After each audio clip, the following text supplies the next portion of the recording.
Hello student, मैं नया topic लेके आई हूँ आपके लिए माइक्रोबायोलॉजी में morphology and nature of bacteria. Bacteria के बारे में पढ़ेंगे हम इस टॉपिक में कि बैक्टीरिया का मॉर्फोलॉजी क्या होता है, उसका नेचर क्या होता है।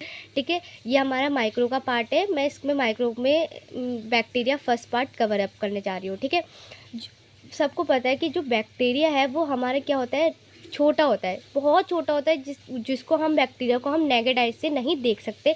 इसलिए हमें इसको देखने के लिए माइक्रोस्कोप की ज़रूरत पड़ती है। जो बैक्टीरिया है वो क्या होता है, हमारा यूनिसेलुलर होता है, फ्री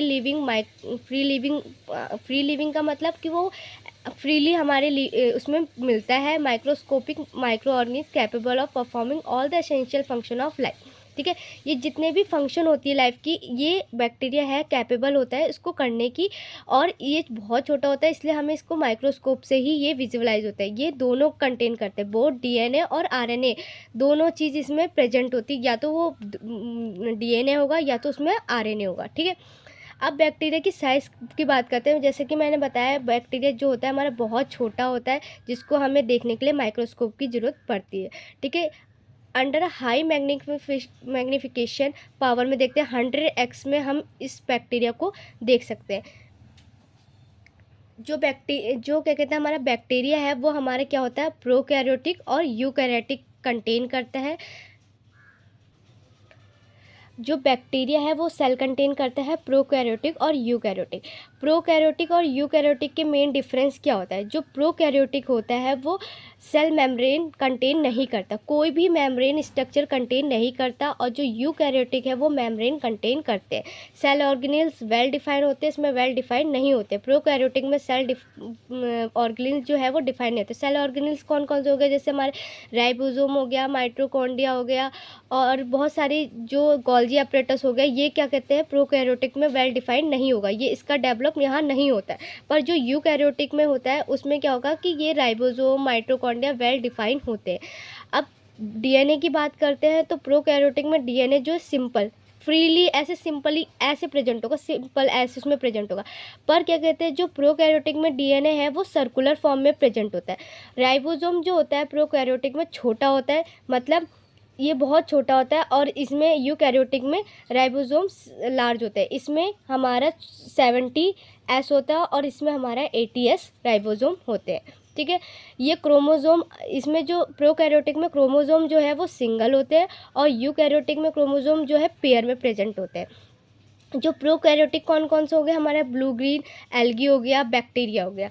और जो यूकैरियोटिक वो हो गया हमारे प्लांट एनिमल। प्लांट और एनिमल में जैसे वेल डिफाइन होता है ऑर्गेनिज, ठीक है, बट बैक्टीरिया में वेल डिफाइंड नहीं होता है। इसका मेन डिफरेंस है प्रोकैरियोटिक और यूकैरियोटिक। अब बैक्टीरिया की साइज, शेप, अरेंजमेंट की बात करते हैं, एक्सटर्नल फीचर। ठीक है, साइज जो होता है हमारा 400 नैनोमीटर, बहुत छोटा होता है, इसलिए हम इसे माइक्रोस्कोपिक से ही देख सकते हैं। जो शेप होता है वो कोकाई, बैसिलस, विवरस, स्पाइरल एंड स्पैरोकाइट, ये शेप में होता है। कोकाई मतलब कोकस शेप में होगा, ठीक है, बेसलाई मतलब रोड शेप में होगा, विवरो कॉमा शेप में होगा, स्पाइरल मतलब ऐसे ही स्प्लेंडर शेप में होगा, और स्पैरोसाइट ऐसे जिगजैग में प्रेजेंट होगा। जो अरेंजमेंट होता है वो कैसे, चेन में होगा या क्लस्टर में होगा। या तो वो अरेंज ऐसे होगा चेन में या फिर क्लस्टर में होगा। क्लस्टर, एक क्लस्टर फॉर्म करेगा, ये हमारा क्लस्टर हो गया और ये हमारा चेन हो गया। ठीक है, कोकाई की बात करते हैं। कोकाई मैंने बताया कोकस शेप का होगा, बैरी शेप का होगा, ओवल और स्पेरिकल होगा। जैसे ये अगर वो क्लस्टर में होगा तो स्टेफाइलोकोकस होगा, अगर चेन में होगा तो स्टेप्टोकोकस होगा। ठीक है, ग्रुप वाले को हम स्टेफाइलोकोकस कहते हैं और चेन वालों को स्टेप्टोकोकस कहते हैं। अगर सिंगल है तो कुछ नहीं है, डबल है डिप्लोकोकस, 3 है तो टेट्रोकोकस। ये सारे ऐसे अरेंजमेंट के बेस पर डिवाइड है। फिर आता है हमारा बैसिलस। बैसिलस रॉड शेप का होता है, जैसे डिप्लोबैसिलस और स्ट्रेप्टोबैसिलस। ठीक है, अब विब्रो भी हमारा कॉमा शेप का होता है। स्पाइरल जो है rigid short length contain flagella at the end. इस स्पाइरल में फ्लैजिला प्रेजेंट होता है उसके एंड में। अगर क्या कहते हैं, जो स्पाइरल है अगर सिंगुलर मतलब एक स्पाइरल होगा तो स्पाइरुलम अगर 2 होंगे तो स्पाइरल कहेंगे, ठीक है। अब स्पैरोकाइट जो होता है एक, ये भी लॉन्ग फ्लैजिबल होता है, मतलब ये लंबा प्रेजेंट होता है, जिगजैग पे प्रेजेंट होता है। और फ्लैजिलम मतलब मूवेबल होता है, they are move with the internal flagella से मूव कर सकते हैं इधर उधर, ठीक है। अब आता है हमारे माइकोप्लाज्म, ये एक्सटर्नल इसका क्या कहते हैं शेप होता है, जैसे ये राउंड शेप का होता है, इसमें सेल वॉल नहीं होती है और ये ड्रग्स वगैरह में यूज़ होता है, ठीक है। एसिटोमाइसाइट ये ब्रांचिंग फिलामेंट होते हैं। अब हम बैक्टीरिया की सेल स्ट्रक्चर की बात करते हैं। जो हमारा फर्स्ट लेयर होती है, फर्स्ट जो लेयर होती है वो हमारी होती है बैक्टीरिया की कैप्सूल जो होता है आउटर मोस्ट लेयर होती है और ये प्रोटेक्टिव लेयर होती है। पहली जो लेयर होती है वो हमारी होती है कैप्सूल। फिर उसके बाद सेकेंड लेयर होती है हमारी सेल वॉल, ठीक है। जो सेकेंड लेयर है, ये सेकेंड लेयर जो है हमारी, ये सेल वॉल है। फिर जो थर्ड लेयर है ये साइटोप्लाज्मिक मेम्ब्रेन है, ठीक है, जो साइटोप्लाज्म को सेपरेट करती है सेल वॉल से। फिर इसके बाद हमारे अंदर आता है ये साइटोप्लाज्म, जो लिक्विड पार्ट होता है वो होता है हमारा साइटोप्लाज्म। फिर साइटोप्लाज्म के उसमें होता है मीजोजोम प्रेजेंट होता है। ये मीजोजोम हेल्प करता है रेस्पिरेशन में, ठीक है। फिर राइबोसोम प्रेजेंट होता है, ठीक है। इसमें माइटोकॉन्ड्रिया प्रेजेंट होता है और इसमें फ्लैजिला होती है, मूवमेंट में हेल्प करती है, और पिलाई होती है जो एडजुकेट ब्रिज बनाती है, और इसमें प्लाज्मिड होती है जो एक्स्ट्रा जेनेटिक मटेरियल कंटेन करती है, और जो हमारा डीएनए है वो फ्री फॉर्म में प्रेजेंट होता है। ये हमारा है सेल का स्ट्रक्चर। अब एक एक करके हम इस स्ट्रक्चर के कंपोनेंट के बारे में पढ़ेंगे। जैसे पहला आ गया हमारा कैप्सूल, जो आउटर मोस्ट लेयर है, बैक्टीरिया को प्रोटेक्ट करती है, outer most layer capsule.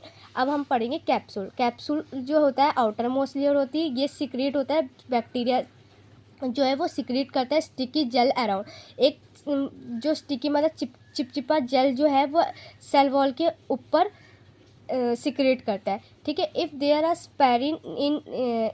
There स्पेरिन nature well defined called capsule, अगर शार्प इन नेचर होगा तो ये वेल डिफाइंड होगा, इसको हम कहेंगे कैप्सूल। अगर ये वेल डिफाइंड नहीं हुआ तो हम इसको कहेंगे स्लिम लेयर, क्योंकि जो वेल डिफाइंड नहीं होगा तो जो इसकी जो लेयर है वो क्या होगी, लूज होगी, तो उसको हम कहेंगे स्लिम लेयर, ठीक है। केमिकली दे आर पॉलीपेप्टाइड, ये जो हमारा क्या कहते हैं कैप्सूल है वो पॉलीपेप्टाइड नेचर का होता है और पॉलीसेक्राइड का होता है। पॉलीसेक्राइड मतलब बहुत सारे शुगर प्रेजेंट होते हैं। They are visible with the, ये विजिबल किससे हो जाए, कैप्सूल हम कैसे स्टेन कर सकते हैं, सिल्वर स्टेन कर सकते हैं, इंडियन इंक नेगेटिव स्टेन से हम क्या कहते हैं कैप्सूल को डिटेक्ट कर सकते हैं। अनदर वी कैन डेमोस्ट्रेट, कैसे इसको हम कैप्सूल को डेमोस्ट्रेट करेंगे, एंटीजन एंटीबॉडी रिएक्शन से भी कर सकते हैं, और क्यूलिंग्स टेस्ट, एक ये टेस्ट होता है जिससे हम कैप्सूल को डिटेक्ट कर सकते हैं कि कैप्सूल बैक्टीरिया के अंदर प्रेजेंट है या नहीं है। They are also called capsule swelling, इसको कैप्सूल स्वेलिंग भी कहते हैं। दे आर ऑल्सो वायरुलेंस, ये क्या होता है, वायरुलेंस इन नेचर होता है, मतलब ये डिजीज़ कॉज करने की क्षमता रखता है। They cause disease and pathogenicity, ये डिजीज़ कर सकता है, क्योंकि आउटर मोस्ट लेयर तो डिजीज़ करने की इसके पास एबिलिटी होती है कि डिजीज़ कर सकता है कैप्सूल।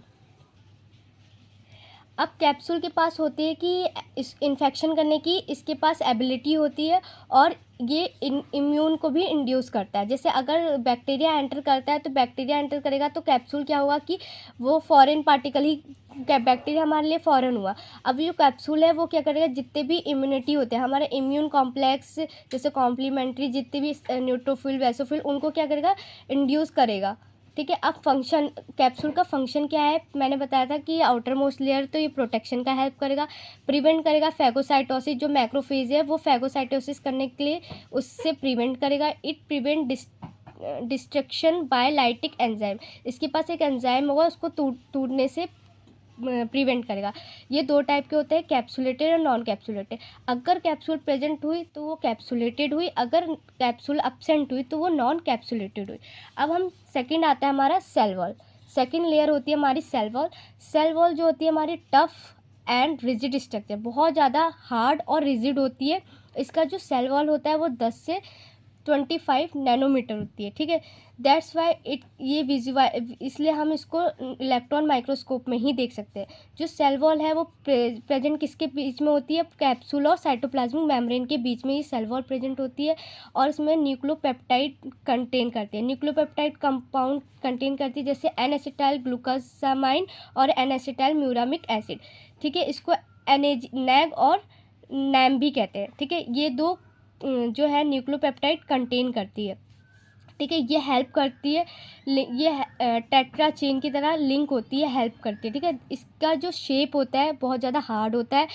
ठीक है। और थ्रू दैट ये मेंटेन करता है, जो सेल वॉल है वो स्ट्रक्चर को भी मेंटेन करते हैं, बैक्टीरिया की जो स्ट्रक्चर है उसको मेंटेन करने में हेल्प करता है। जो बैक्टीरिया सेल वॉल है वो 2 टाइप में होती है, ग्राम नेगेटिव और ग्राम पॉजिटिव। ग्राम नेगेटिव वो वाली सेल वॉल होती है जो पेप्टिडोग्लाइकेन लेयर कंटेन करती है, थिक।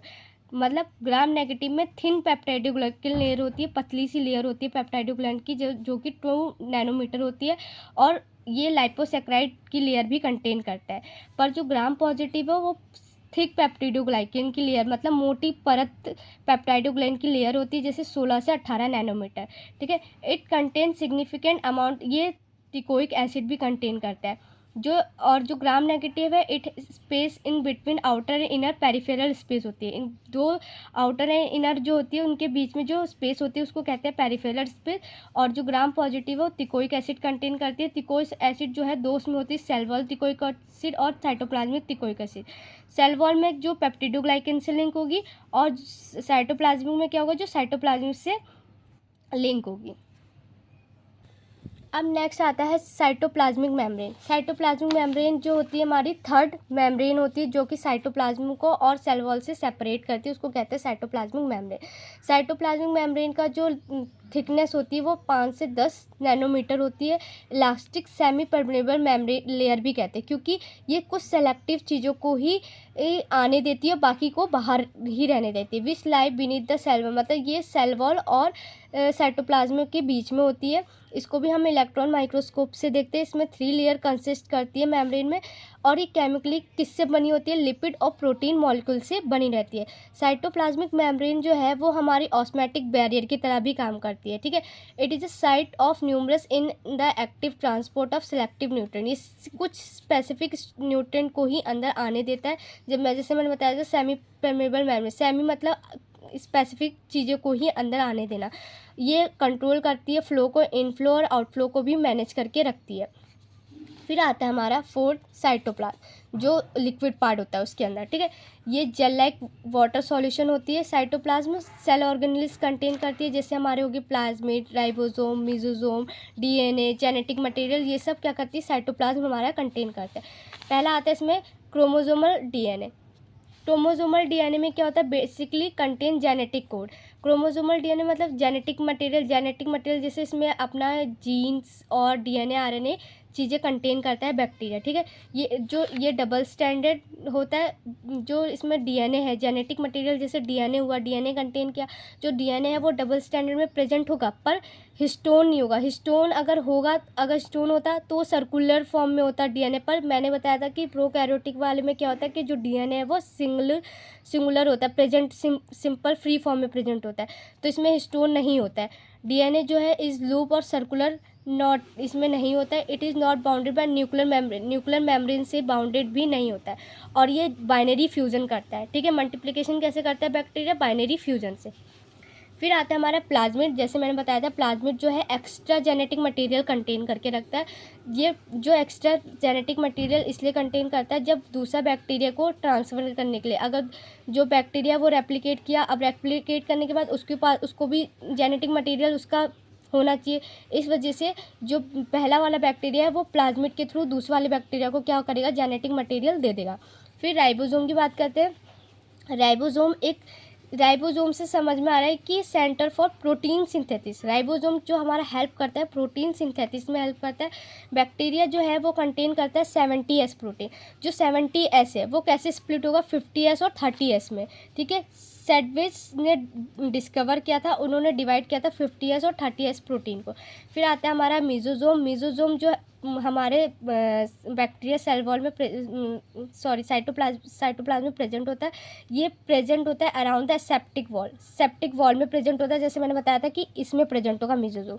तो मेसोसोम क्या करेगा, हेल्प करेगा रेस्पिरेटरी में, साइट ऑफ एंजाइम रेस्पिरेटरी में हेल्प करता है। मेसोसोम के बारे में बताया था, तो मेसोसोम जो हेल्प करता है रेस्पिरेटरी में। ठीक है। रेस्पिरेटरी साइट है, और क्या कहते हैं, they prevent near cross sell septa. ये क्रॉस सेल सेप्टा में प्रेजेंट होता है। ये मेनली ग्राम पॉजिटिव बैक्टीरिया में होता है। अब हमारा आता है, बात करते हैं फ्लैजिला।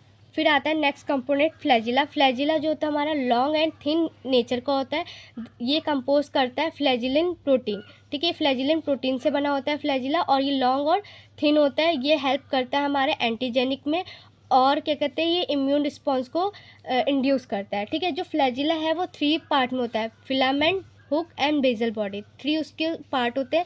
इसका जो फंक्शन वो होता है help in moving bacteria, bacteria को लोकोमोशन में हेल्प करता है, बैक्टीरिया को इधर से उधर जाने के लिए फ्लैजिला हेल्प करता है। If the bacteria having a flagella, अगर उसके पास फ्लैजिला है तो उसको मोटाइल बैक्टीरिया करेंगे, अगर उसके पास फ्लैजिला नहीं है तो वो नॉन मोटाइल होता है। फ्लैजिला 4 उसमें डिवाइड है, मोनोट्राइकस, एम्फीट्राइकस, लोफोट्राइकस, पेरिट्राइकस और एम्फिलोफोट्राइकस उसमें डिवाइडेड है 5 उसमें। मोनोट्राइकस में क्या होगा कि एक तरफ फ्लैजिला होगा, एम्फीट्राइकस में दोनों साइड फ्लैजिला प्रेजेंट होगी, लोफोट्राइकस में क्या होगा कि एक ही जगह गुच्छे में प्रेजेंट होगी, और पेरिट्राइकस मतलब चारों तरफ क्या होगी हमारी फ्लैजिला प्रेजेंट होती है। जो मोनोट्राइकस है एक फ्लैजिला किस में होती है, विब्रो या कोलेरा में होती है। एम्फीट्राइकस जो होती है हमारी जेजुनम कॉम्बैलेक बैक्टीरिया में प्रेजेंट होती है। जो लोफोट्राइकस है वो सूडोमोनास में प्रेजेंट होती है, और पेरिट्राइकस ई कोलाई जो हमारा नॉर्मल फ्लोरा होता है, जो कि हमारे इंटेस्टाइन में नॉर्मली प्रेजेंट होता है।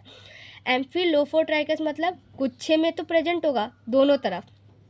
ठीक है, अगर हम फ्लैजिला देखेंगे तो हम उसको देखने के लिए हम सिल्वर स्टेन करते हैं, जो फ्लैजिला को हेल्प करता है आइडेंटिफाई करने के लिए, विच मेक थिकर फ्लैजिला। ठीक है, अब हम बात करेंगे, नेक्स्ट है हमारा फिब्री। फिब्रिया जो है हम उसको हम कहते हैं पिलाई भी कहते हैं। ठीक है, ये बेसिकली हेयर लाइक स्ट्रक्चर होता है, ये बैक्टीरिया की बॉडी में प्रेजेंट होता है, मेनली ग्राम नेगेटिव बेसिलाई में होता है। ये छोटा होता है और थिनर होता है, पतला होता है। ठीक है, ये हेल्प करता है अडेशन में, मतलब एक बैक्टीरिया से दूसरे बैक्टीरिया को अडेयर करने में ये हेल्प करता है। ये liquid media that forms surface penicillin, ये लिक्विड मीडियम सरफेस कंटेन करता है। ठीक है, ये भी एंटीजेनिक नेचर है, ये भी एंटीबॉडी को इंड्यूस करेगा। ठीक है, फिर नेक्स्ट आता है हमारा पिलाई हमारा लॉन्ग और थिकर देन फिब्रिया से पिलाई जो है वो मोटा होता है। ठीक है, इसमें क्या ये प्रेजेंट होता है फ्यू नंबर में, कुछ ही नंबर में ये प्रेजेंट होता है, और किससे बने होते हैं, पिलिन प्रोटीन से बने होता है। इन सिंगुलर अगर एक पिलाई है तो पिलस कहेंगे, अगर 2 है तो पिलाई कहेंगे। ठीक है, जो पिलाई है मेनली 2 टाइप की होती है, कॉमन और सेक्स पिलाई। जो कॉमन पिलाई होती है वो फिब्रियन होती है, और सेक्स पिलाई क्या करती है, ट्रांसफ़र करती है जीनोम को।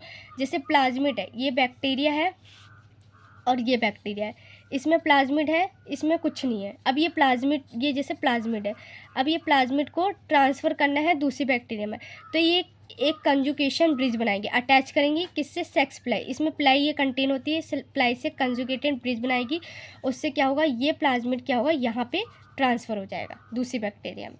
ठीक है, ये हमारा पिलाई का काम है। नेक्स्ट है हमारा स्पोर जो होता है हमारा, तब अब ये सारे कंपोनेंट है। अब बैक्टीरिया क्या होगा, जैसे हार्श कंडीशन हो गया, हमने उसके लिए बहुत ऐसी कंडीशन बना दी, जो बैक्टीरिया है वहाँ पे उस कंडीशन में सर्वाइव नहीं करेगा, तो वो किस में कन्वर्ट हो जाएगा, स्पोर में वो तुरंत कन्वर्ट होगा। They are mainly form in unfavourable condition, मतलब जो उस कंडीशन में रजिस्ट नहीं कर पाएगा उस कंडीशन में वो स्पोर फॉर्म में चलेगा, जैसे ड्यू टू हीट रेजिस्टेंस और रेडिएशन, हीट डिसइंफेक्शन की केसेस में क्या होगा, जो बैक्टीरिया है वो कन्वर्ट हो जाएगा स्पोर में। The formation of spore from bacteria, spore जो है बैक्टीरिया बनने का स्पोरुलेशन कहते हैं। ये they also not kill by ordinary method, ये आसानी से नहीं किल होता है, इसलिए हम इसको मॉइस्ट हीट से करते हैं किल।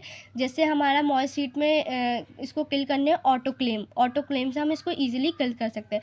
सम spores have additional outer covering होती है, उसको कहेंगे एक्सोस्पोरिन। स्पोर्स के पास भी कुछ स्पोर ऐसे होते हैं कि वो आउटर कवरिंग करते हैं, तो उसको कहेंगे हम एक्सोस्पोरिन। यंग स्पोर जो है वो अटैच होता है पेरेंटल सेल से। ठीक है, स्पोर भी सेंट्रल, टर्मिनल और सब टर्मिनल।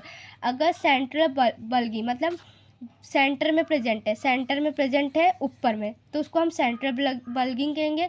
टर्मिनल एंड में और सब टर्मिनल एंड से थोड़े से इधर को। फिर ये आता है हम सब टर्मिनल ब्लगिंग, फिर आता है सेंट्रल नॉट ब्लगिंग, मतलब ऊपर नहीं उसके अंदर को प्रेजेंट है। ठीक है, ये हमारा कंप्लीट हुआ स्पोर टॉपिक। फिर नेक्स्ट आता है हमारा ग्रैन्यूल में क्या होता है, the name of granule is different such as energy. Granule जो होता है हमारा एनर्जी स्टोरिंग ग्रैन्यूल होता है, जो कि एनर्जी स्टोर करके रखता है। ग्रैन्यूल को हम पॉलीमेटा फॉस्फेट भी कहते हैं। ये मेनली क्राइनोबैक्टीरिया डिप्थीरिया में प्रेजेंट होता है। इसको हम ग्रैन्यूल को देखने के लिए हम स्टेन जो यूज़ करते हैं वो एल्बर्ट स्टेन होती है। थैंक यू स्टूडेंट, आज के लिए बस इतना ही है। Please like and subscribe and इसके नोट्स मैं टेलीग्राम में अपलोड कर दूँगी।